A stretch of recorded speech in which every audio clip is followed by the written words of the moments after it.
गंगाराम उपाध्याय। चरण स्पर्श बाबा जी।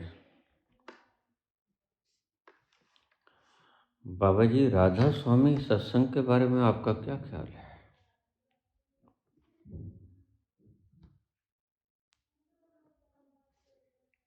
मैं कल ओशो की एक वीडियो सुन रहा था।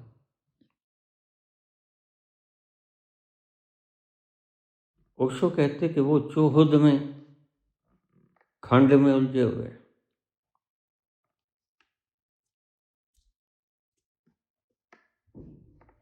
ओशो कहते मैंने खुद देखा है, आंखों देखी बात है।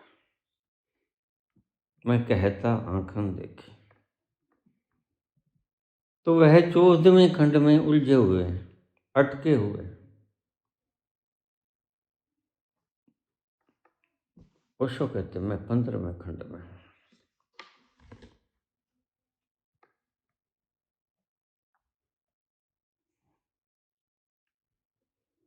बाबा, आपका क्या विचार है? विचार तो मैं कभी करता ही नहीं। मैं दर्शन की बात करता हूँ। मैं कहता आंखों देख। ठीक कहते हो, 115 में उलझे पड़े हैं, क्योंकि मैं 16 में हूँ।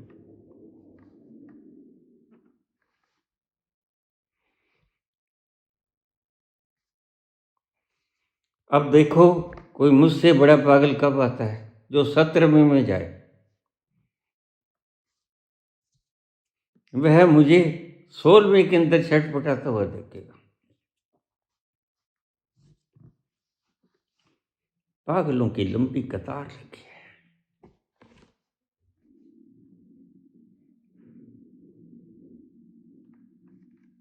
एक व्यक्ति सर घुमा रहा था। ज्योत निरंजन ओम ओंकार में क्या हो रहा है? कहते जाप कर रहा हूँ। मैंने कहा जाप वैसे होता है? कहता हाँ। दोहरा फायदा हो जाता है। तो वो कैसे? कहते सिर की मालिश भी हो जाती है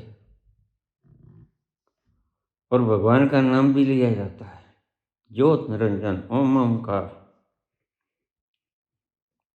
मैंने कहा भाई, ये तो बहुत बढ़िया फार्मूला है, तो इसका प्रचार किया करो ना।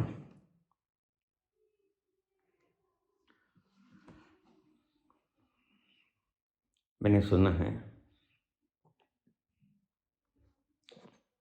राजा जनक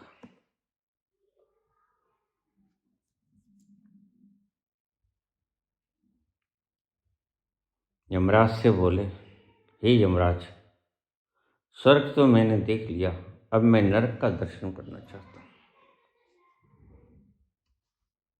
यमराज ने कहा, प्रभु ऐसे लज्जत मत कीजिए, मेरे ओहदे का सवाल। आप नरक के योग्य हो नहीं। जनक कहने लगे, मैं सिर्फ दर्शन ही करना चाहता हूँ, बस दर्शन करूंगा, एक फेरी लगाऊंगा और चला आऊंगा। यमराज को बात माननी पड़ी। 4 सिपह सलार लेके यमराज साथ चला।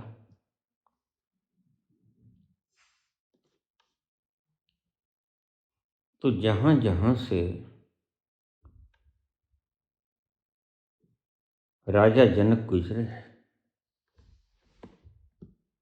सारा नर्क छान लिया उन्होंने। कहते और भी है भाई कोई? यमराज कहता नहीं प्रभु, इतना ही। अच्छा, तो फिर चले? हाँ, यमराज कहता चलो प्रभु।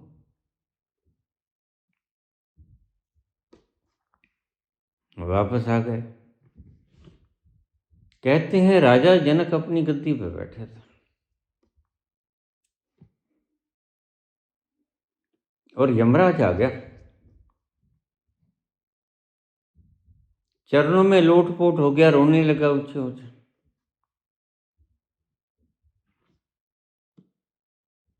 सत्युग की बात है।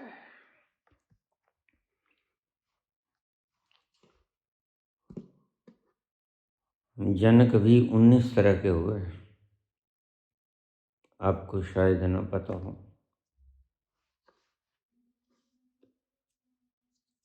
तो चरणों में आके गिर पड़ा और फूट फूट के रोने लगा। राजा जनक ने पूछा, यमराज आज क्या हो गया, तू क्यों फूट फूट के रो रहा है? यमराज बोला, प्रभु क्या बताऊं,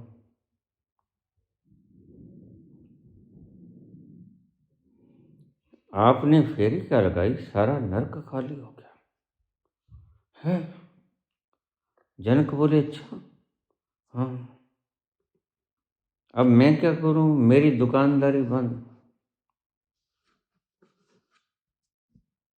आप जिधर से निकले सारा नरक खाली, स्वर्ग भरा पड़ा है।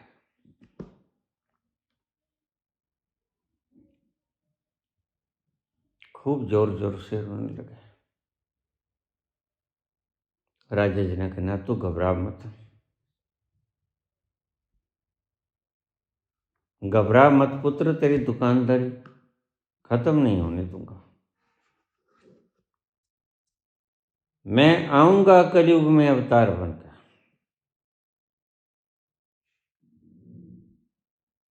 और अपने संप्रदाय का नाम राधा स्वामी रखूंगा।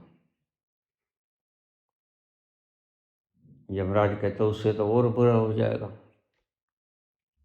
आप आओगे संप्रदाय की स्थापना करोगे तो मेरा तो स्वर्ग और भर जाएगा, जगह पहले ही खाली नहीं है, ये दिल्ली वाली सब भी बैठे हैं।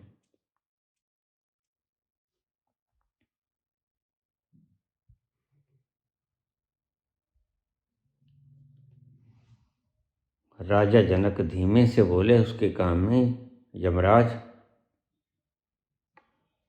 मैं आऊँगा, कलयुग में आऊँगा, राधा स्वामी संप्रदाय का निर्माण करूँगा, जो मेरे पीछे लग गया सीधा नरक में जाएगा। अतः तू चिंता न कर, तेरी दुकानदारी खराब नहीं होने दूंगा, सारा नरक भर जाएगा।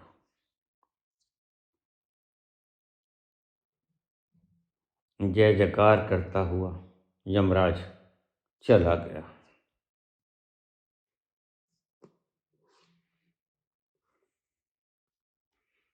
आइए आज का प्रश्न ले लें। जाने वो कैसे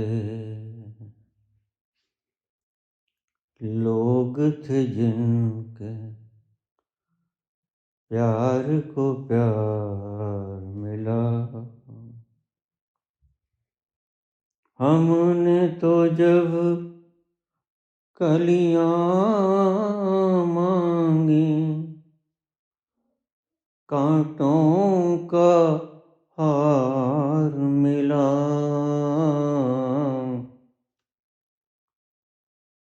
जाने वो कैसे लोग थे जिनके प्यार को प्यार मिला,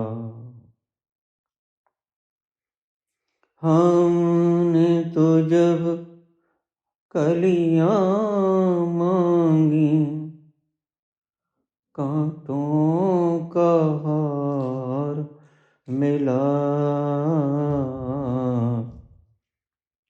जाने वो कैसे लोग थे जिनके प्यार को प्यार मिला। मैं उत्तर प्रदेश से, कृपया नाम मत बोलिएगा। बाबा मुझे शराब पीने की लत बहुत लग गई है, शराब के बिना मैं एक दिन भी नहीं रह सकता। ऐसी कृपा कीजिए कि शराब छूट जाए। पहले शौक में पीता था, पहले मैं शराब को पीता था, अब शराब मुझे पीती है। कोई उपाय बताओ जिससे मैं इस कोड से छुटकारा पा सकूं।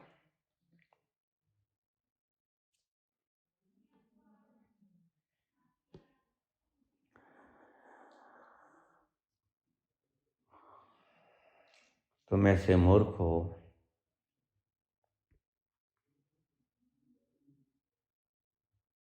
भला ये बताओ कि शराब की बोतल को तुमने पकड़ा या शराब की बोतल ने तुम्हें पकड़ा?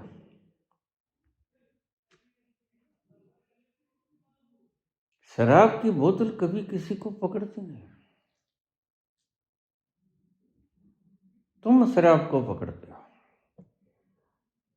और ये सारी दुनिया का द्वंद्व है। सारी दुनिया ने खुद अपने बंधन आप बनाए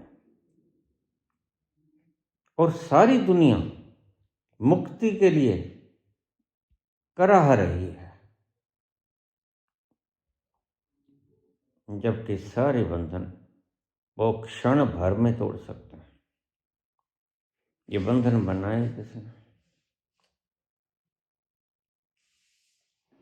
बंधन बनाने वाले भी तुम हो, और तुम ही चिल्लाते जाते हो कि मुक्ति चाहिए, और फिर मुक्ति देने वाले लोग आ जाते हैं, कहते राधे राधे करते रहो।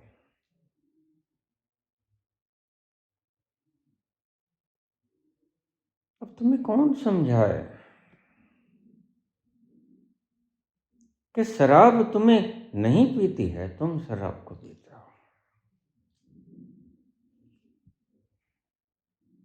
क्या कभी किसी बोतल ने मैखाने से उड़ के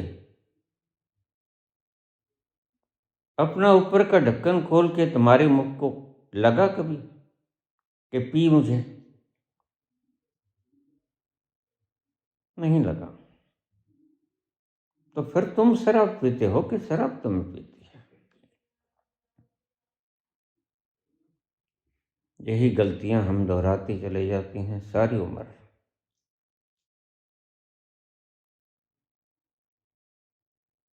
पीते तुम हो, शराब की लत तुम्हें लगी है।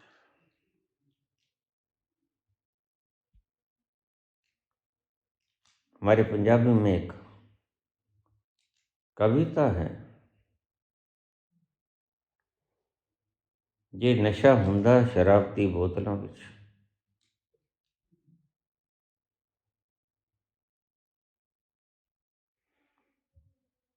ਤਾਂ मैखाने च नचदी शराब दी बोतल।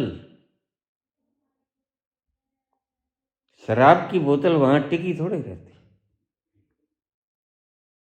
कोई कूद फांद करती, कोई उछलती कूदती, कोई गाली गलौज करती, कोई प्रेम प्यार की बातें करती, लेकिन शराब की बोतल मैखाने में टिकी रहती है, जहां टिकाती है वहां टिक जाती है। तुम अपनी कमजोरियों को दूसरों पे लाद देते हो। यही मुसीबत है सारे जहान की।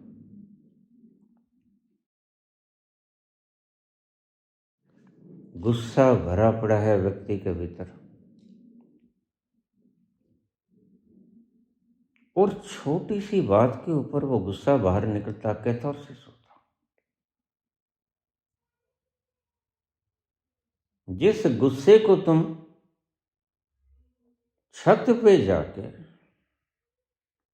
किसी बाग बगीचे में निकल के कैथारसिस कर सकते थे वातावरण में, वो तुम जीवंत व्यक्ति के सामने कर देते हो।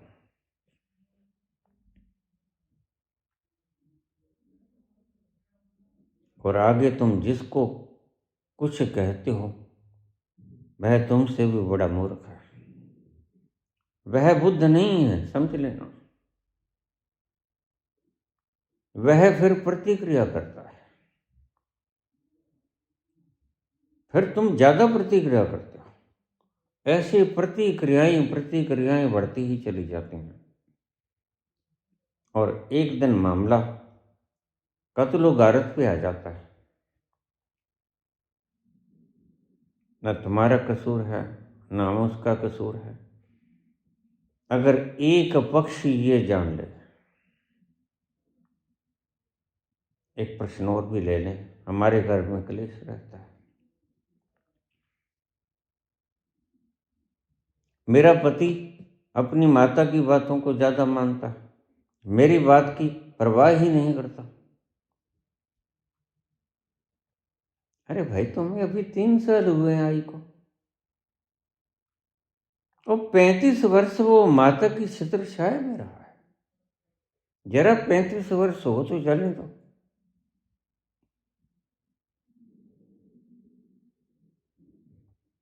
फिर तुम्हारे बच्चे की घरवाली भी यही शिकायत करेगी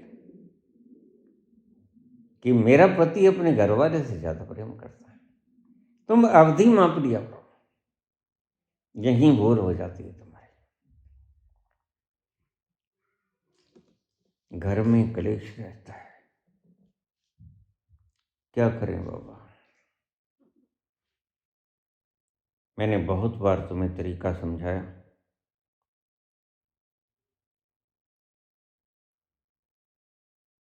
कि अगर एक व्यक्ति चुप हो जाए, प्रतिक्रिया ना करे, एक व्यक्ति प्रतिक्रिया न करे, ये वचनबद्ध हो जाए, मैं किसी भी कीमत पर प्रतिक्रिया नहीं करूंगा, यह कोई काल का चक्र होता है, घड़ी दो घड़ी का। अगर व्यक्ति इस काल के चक्र को लांघ जाए, होश के साथ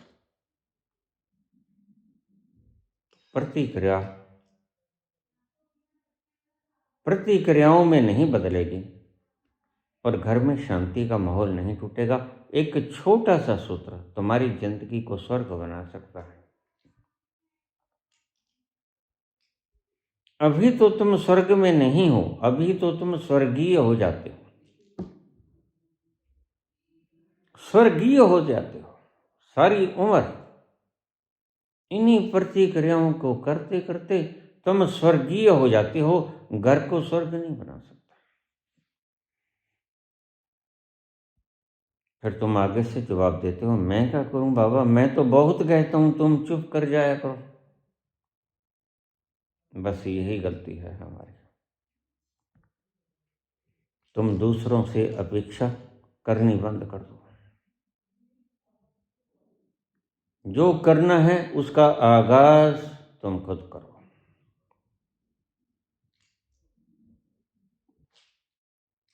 तुम आर्य समाजों में जाकर हवन तो रोज करते हो, हवन की सामग्री भी भेंट करते हो, नारियल भी चढ़ाते हो,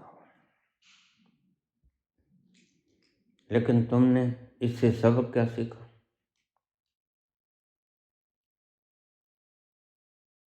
व्यर्थ की परमात्मा की दी हुई वस्तुओं को, सुगंधित वस्तुओं को तुम खराब कर देते हो।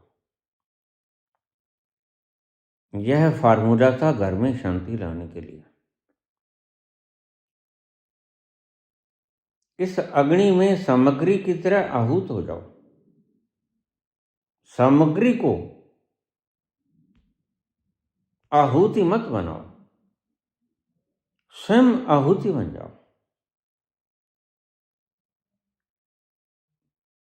तो मेरा ये फार्मूला 15 दिन अपना के देख लो।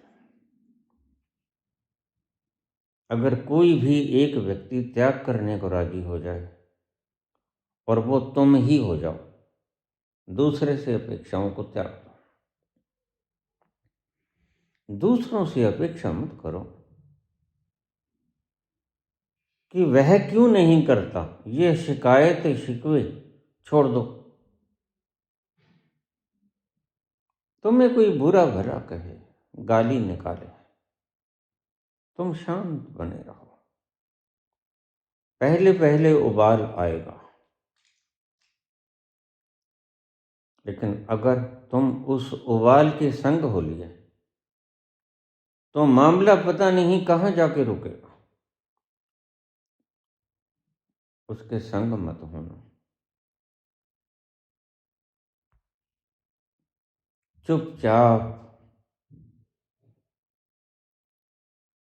अपने अंतस के उस कोने में जहां कृष्ण कहते हैं स्थिति प्रज्ञ हो जाओ। ये अर्जुन, अपनी प्रज्ञा में स्थित हो जाओ, बोलो ना, प्रतिक्रिया न करो, बी नॉन रिएक्टिव।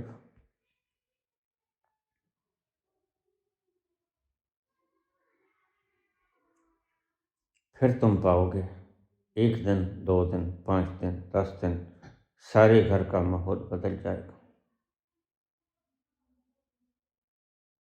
घर स्वर्ग हो जाएगा। गड़बड़ कहाँ है? गड़बड़ यही है कि हम दूसरों को बदलना चाहते हैं। एक छोटे से इल्म ने तुम्हारा घर नर्क बना दिया है। कोई एक समझदार व्यक्ति अगर घर में हो तो घर स्वर्ग हो जाएगा। और तुम अपने आप को समझदार बनो, बी नॉन रिएक्ट। कोई भी बात हो, प्याली टूट गई, कांच का गिलास टूट गया, चाय बिखर गई, छोटी छोटी बातों पे झगड़ा करते हो।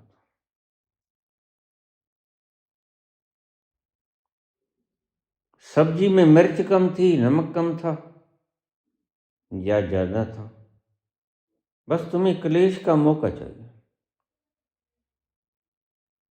क्लेश करने का तुम शांति की स्थिति कैसे बिगड़ जाए, ये तुम मौके ढूंढते रहते हो। जैसे तुम्हारे कैंसराइटिस का फोड़ा चस चस कर ही रहा है कि थोड़ा सा कोई नुकीली चीज को चुभ हो दे और वह भीतर की मवाद दुर्गंध बाहर निकल आती है। जब वो दुर्गंध बाहर निकल जाती है तुम पाछे पछताते हो कि बातों को इतनी ना थी।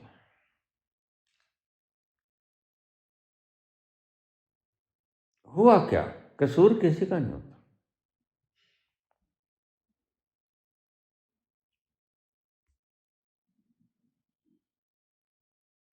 लेकिन तुम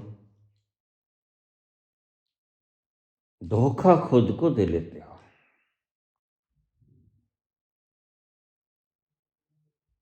संत पुरुषों से कुछ सीखो।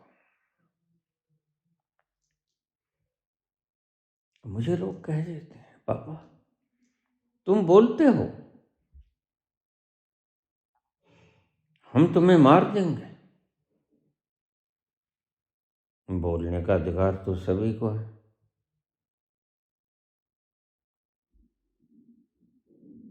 क्या तुम ऐसा नहीं समझ सकते कि एक कुत्ता है भौंक रहा है? अगर तुम ऐसा समझ लो तो तुम्हारे भीतर की शांति भंग नहीं होगी। फिर मैं बोले जाऊं, तुम्हें क्या फर्क पड़ता है? बस यही बुद्ध कहते हैं। बुद्ध के ऊपर लोग थूक जाते हैं। गांधी को अपने जीवन में बड़ी गालियां सहनी पड़ी।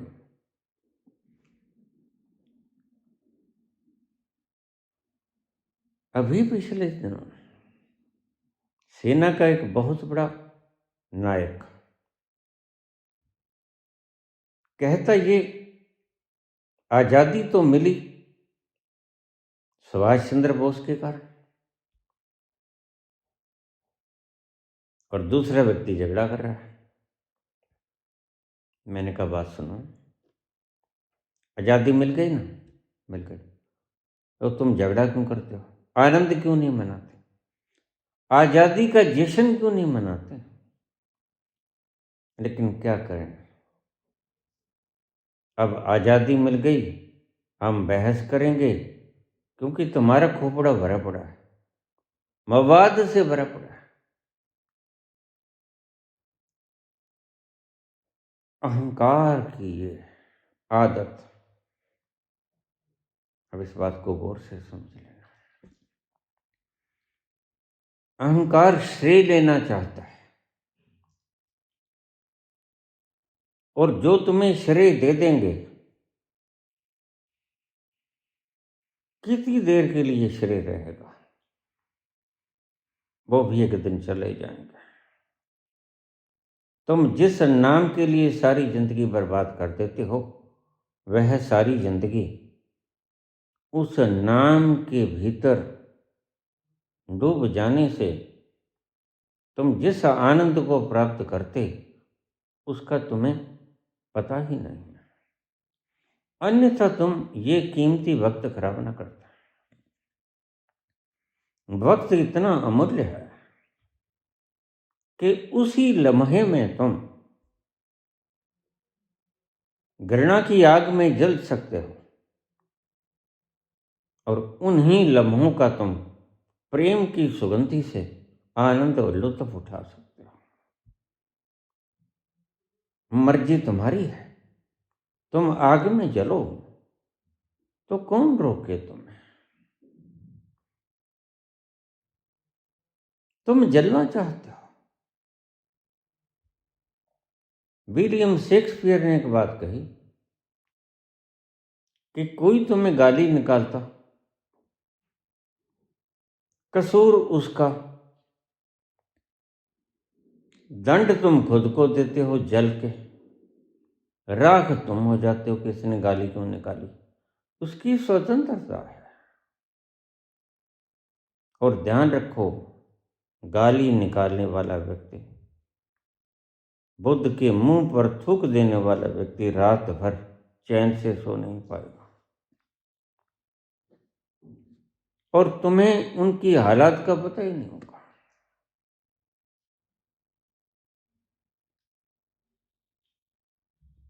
ए मोहब्बत तेरे अंजाम पे रोना आया।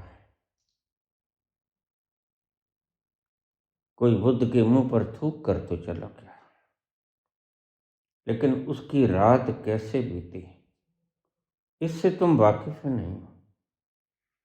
वह सारी रात करवटें बदलता रहा। बुद्ध कुछ बोले ही नहीं। अगर यह फॉर्मुलेशन तुम अपनी जिंदगी में अपना लो, थोड़ी मुश्किल तो लगेगी, लेकिन पहले जैसे ही इसके मीठे परिणाम आने शुरू हो जाएंगे तो तुम्हारी जिंदगी आनंद के रस में लुत्फ उठाएगी। नफरत और आग के द्वेष की आग में जलेगी नहीं। आज सारी दुनिया चल रही है। ट्रंप कहता है मुझे नोबेल मिल जाए।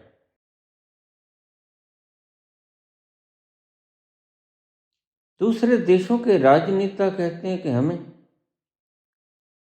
विश्व शांति पुरस्कार मिल जाए। बस इसी तथाकथित नाम के पचड़े में तुम जिंदगी को बर्बाद कर देते हो। मैं रोज कहता हूं जिंदगी जीने के लिए है, और जिंदगी जीने के लिए है मजे से नाचते गाते हंसते खेलते गुनगुनाते। अगर जिंदगी को विकृत किया है तो तुम स्वयं मालिक हो उसका, दूसरा कोई मालिक नहीं।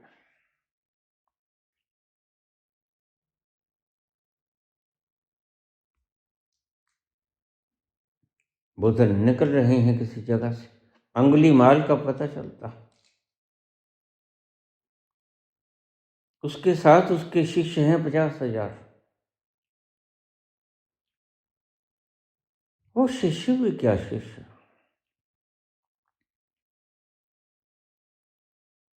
बुद्ध जिस रास्ते से चल रहे हैं लोग कहते उधर मत जाओ प्रभु, बड़ा खूंखार खतरनाक अपराधी है, अंगुली माल उसका नाम, और लोगों को मारकर उसकी उंगली गले में डाल लेता है। एक बाकी रहेगा, 999 उसने आदमी मार दिया। तो क्या बहादुरी की भाई, ये भी कोई बहादुरी है? लोगों को मार देना भी कोई बहादुरी है? गौर से समझना कभी, सच में ये कायरता है या बहादुरी है? तो तुम पाओगे बहादुरी तो वही थी जो बुद्ध ने की। तुमने अगर दूसरे को मार दिया जो विरोध करता था, जिसके विचार तुम्हारे विचारों से नहीं मिलते थे, तुमने उसकी हत्या कर दी, यह कोई तरीका ना हुआ। प्रत्येक व्यक्ति को अपने ढंग से सोचना, जिंदगी को चलाना, अपनी जिंदगी को चलाना उसकी स्वतंत्रता है। अपने विचार हैं गांधी के, अपने विचार हैं गोडसे के, अपने अपने विचारों को लेते फिरते रहो, क्रियान्वित करते रहो। दूसरे के विचारों को समाप्त कर दूंगा, यह भाषा कायरों की है।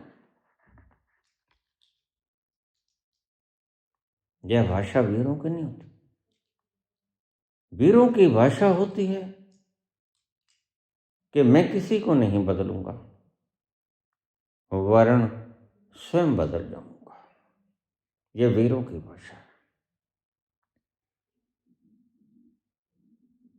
तुमने भी एक कायर को वीर का नाम दिया, और जैन धर्म ने भी एक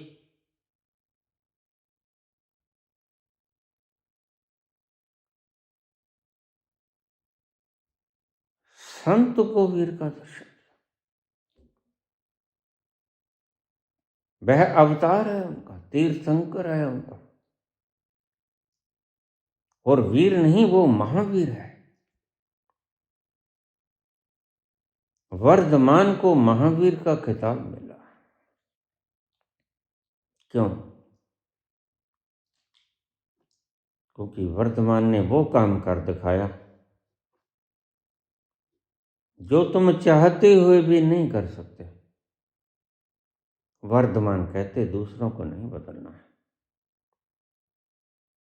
स्वयं को बदलना है। वर्धमान ने स्वयं को बदला। वर्धमान काम से नहीं लड़े, क्रोध से नहीं लड़े। इनको शत्रु नहीं कहा उन्होंने। काम, क्रोध, लोभ, मोह, अहंकार, भय, मद, मत्सर,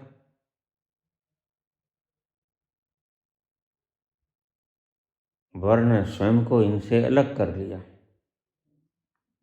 सच्ची बहादुरी यही होती है।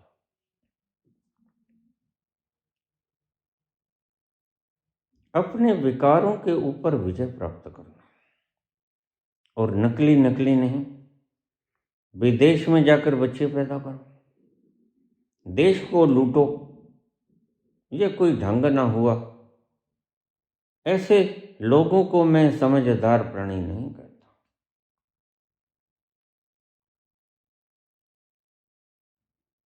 आगाह अपनी मौत से कोई बशर नहीं, आगाह अपनी मौत से कोई बशर नहीं, सामान 100 बरस का पल की खबर नहीं। तुम लूट लोगे हिंदुस्तान को, लूट लोगे,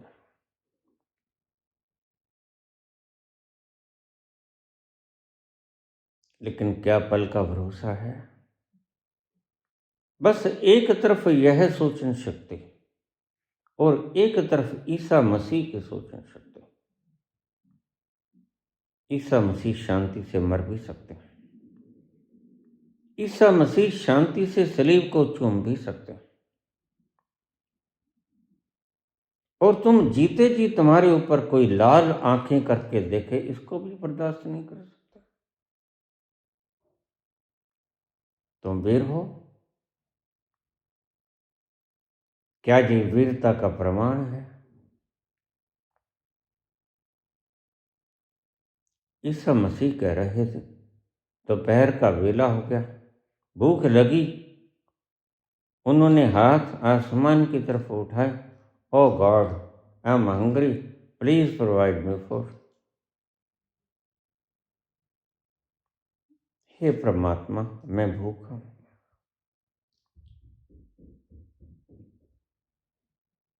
मुझे दोपहर की रोटी दे दे। और अब ये बात ध्यान से सुनना, अगर गहर से पुकार आई हो तो वह विराट ब्रह्मांड तत्क्षणों से पूरा कर देता है।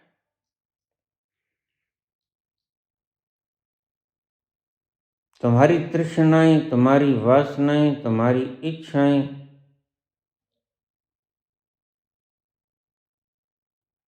पूरी नहीं होती, उसका कारण है कि तुम्हारी वासनाएं, तुम्हारी इच्छाएं, तुम्हारी कल्पनाएं गलत हैं, सही नहीं। और ब्रह्मांड बड़ा सियाना है,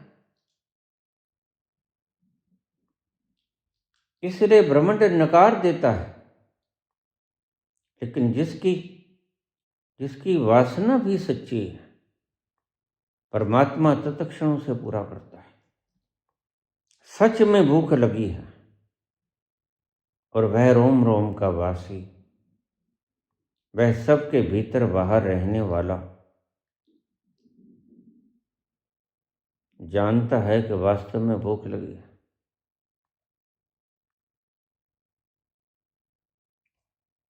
ईसा फरियाद करते हैं अपने पिता से,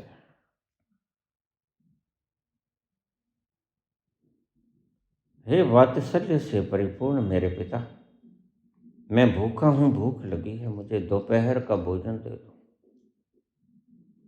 पास से गुजरता हुआ व्यक्ति कहता,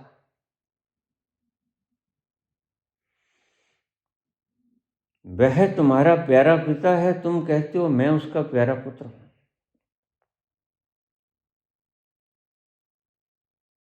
तो फिर अगर मांगने ही लगे हो तो दोपहर की रोटी क्या मांगे। तो जीसस ने पलट के उसकी ओर देखा। जीसस बोले, और कितनी देर की मांग लूं? निश्चित ही तुम्हारे मन में भी यही आएगा। मेरे पास लोग आ जाते हैं, मुझे सुजेशन देने लगते हैं, बाबा अगर भगवान आपकी बात मानते हैं तो उसे कह दो ना कि चीन को भस्म कर दे। ऐसी ऐसी बातें तुम्हारे मन में उपजती हैं, तुम ये जानते नहीं कि चीन के बालक भी उसके बालक हैं, ये भूल जाते हो। यह तो बिल्कुल वैसा ही है जैसे एक पुत्र अपने पिता से कहे कि दूसरे का हक मार लो, मुझे दे दो। और हैं ऐसे लोग धरती पर, और जीते जागते हैं, लेकिन लेके कुछ नहीं जाएंगे। वो भोग के भी कुछ नहीं जाएंगे। अगर शांति से तुम भोगो तो रूखी सूखी रोटी में भी तुम्हें परम तृप्ति का रस आएगा। रूखी सूखी खाए के ठंडा पानी पी, देखा पराई चौपड़ी मत लल जावे छी। दूसरा चौपड़ी खा रहा है, इसको देखकर अपनी जिया को मत लल जाओ। तुम्हारे पास जैसी उसने मुहैया कराई है, रूखी सूखी खाए के ठंडा पानी पी। तुम्हारी मांग वासनाओं से उठती है, और जो मांग वासनाओं से उठती है, ध्यान रखना, वो परमात्मा पूरी नहीं करता। तुम रोज कहते हो हमारा पड़ोसी मर जाए, लेकिन मरने की बजाय वो रोज तरक्की करता है। क्या बात, परमात्मा तुम्हारी बात क्यों नहीं मानता? क्योंकि जैसा तुम्हारा पड़ोसी वैसे ही तुम उसके पुत्र हो, पुत्र पुत्रियां हो तुम। इसलिए तुम्हारी बातों को एक पिता अनदेखा कर ही देगा। तुम्हारी तमन्नाएं गलत हैं, इसलिए वह पूरी नहीं करता। वह समझदार है। मुझे कल ही किसी ने पूछा, सबसे समझदार कौन? मैंने कहा, वह जिसने सारी सृजना का निर्माण किया और सारी सृजना को ऐसे शानदार नियमों में परो दिया कि जो बिल्कुल एक्यूरेट हैं, सटीक हैं। ऐसे नियमों के अधीन चल रही है ये सृष्टि। सबसे समझदार वो और सबसे ताकतवर वो, सबसे सियाना वो, आला दर्जा का कारीगर है वो। जिस जर्रे को, रेत के एक जर्रे को तुम बना नहीं सकते, उसने अनंत अनंत विराट ब्रह्मांड पैदा कर दिए जिनका कोई और छोर भी नहीं। तुम उस परम सियाने से भी ज्यादा सियाना बनने की चेष्टा करते हो। किसी से उधार ले लिया, वापस नहीं करते, वर्ण कचहरियों कोर्टों में तुम दावे कर देते हो, नहीं जी ये तो मैंने लेने हैं। तुम्हारी यहां का जज तो धोखा भी खा सकता है, बिक भी सकता है, लेकिन याद रखना, वह जिसने सारे ब्रह्मांड का सृजन किया वह ना तो धोखा खाएगा ना ही खरीदा जाएगा। इसलिए बाबा कहते हैं, सहस सियाणपा लख होवे तैक न चले नाल। तुम्हारे भीतर कितनी ही सियाणपे क्यों ना हो, लाखों करोड़ों भर, लेकिन परमात्मा तुम्हारी बातों में आता नहीं। वह बिल्कुल शानदार पिता होने का कर्तव्य निभाता है। वह तुम्हें वही देता है जो तुम्हारे लिए उचित है। तो भूख लगी, ईसा मांग रहे, पास से गुजरने वाला राहगीर कहता, तुम कहते हो मैं उसका प्यारा पुत्र हूं, तो 150 साल का मांग लो।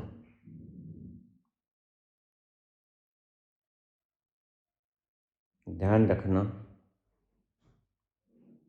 150 साल का वही मांगता है जिसको ईश्वर पर एतबार नहीं होता। कबीर कभी 50 साल का 100 साल का नहीं मांगता। कबीर कहेंगे अभी का भोजन दे दे क्योंकि भूख लगी है, जरूरत है, और बिल्कुल सार्थक जरूरत है, भूख लगी है, और वह तुम्हारी सार्थक जरूरतों को पूरी करता है। निरर्थक जरूरतें तुम अपने दबाव से इकट्ठी तो कर लेते हो, लेकिन फिर तुम भूल जाते हो कि ये निरर्थक जो तुमने सोचा और तुमने कहा कि करके दिखाएंगे, वह मिल तो जाएगा तुम्हें। लेकिन बात तो ये है, हमने तो जब कलियां मांगी, कांटों का हार मिला, जाने वो कैसे लोग थे जिनके प्यार को प्यार मिला।